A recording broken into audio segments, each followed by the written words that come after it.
Eluf ta' persuni ħarġu jikkritikaw id-deċiżjoni tal-Prim Ministru Robert Abela li qed jerġa' jilqa' fil-Gvern lill-eks Ministru ex-Deputat mexxej Laburista Chris Cardona. Fil-fatt, Cardona ilu minn frar fuq il-kotba tal-Gvern jaqla paga komplessiva ta' madwar 37,000 euro fis-sena, inkluż 20,000 euro bħala espert u l-fuq minn 4,000 euro allowance għal karozza. Dan kif ingħata position of trust mal-Ministeru tal-Edukazzjoni biex jagħti daqqatit l-Segretarju Parlamentari Kita Zopparditanti fost oħrajn biex jiktiblu xi diskorsi. Diversi kienu dawk li staġbu bil-fatt li Cardona spiċċa f'pożizzjoni ta' person of trust f'dan il-Ministeru tant sensittiv wara illi l-istess ex-Ministru rriżenja mill-pożizzjoni tiegħu fl-eqel tal-kriżi politika tal-2019 wara illi kien qabel nnifsu illi ma integraħx fil-kabinett tiegħu u rieħ il-bib ta' barra. Wara r-riżultat xejn pożittiv ta' Ġunju 2024 tal-elezzjonijiet tal-Parlament Ewropew u tal-Kunsilli Lokali għal-Labor, Cardona kien ħareġ jikkritika bl-aħrax li tmexxija tal-Partit Laburista u 3 xhur wara fetħulu l-bibberaħ waqt il-Konferenza Ġenerali tal-Labor.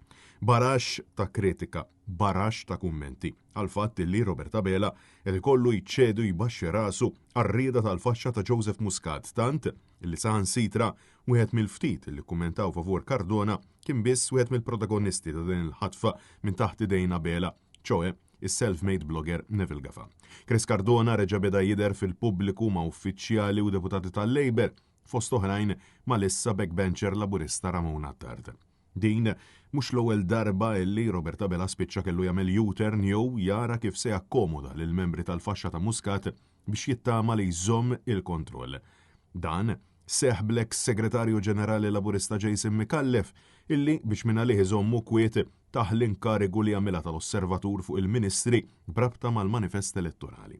Apparti minn hekk, Abela reġa' daħħal fil-grupp parlamentari lil Rosjan Kutajjar wara li testwalment qal li kien se jagħmel hekk biss la darba toffri l-apoloġija tagħha apoloġija li qatt ma waslet.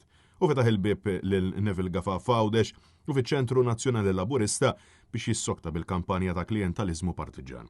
Madan kollha, issa żdied anke Chris Cardona bil-Prim Ministru maħtuf u bla kuraġġ. Tant illi din il-biża' tiegħu illi jżomm sod qed iħallas għaliha il-poplu kollu.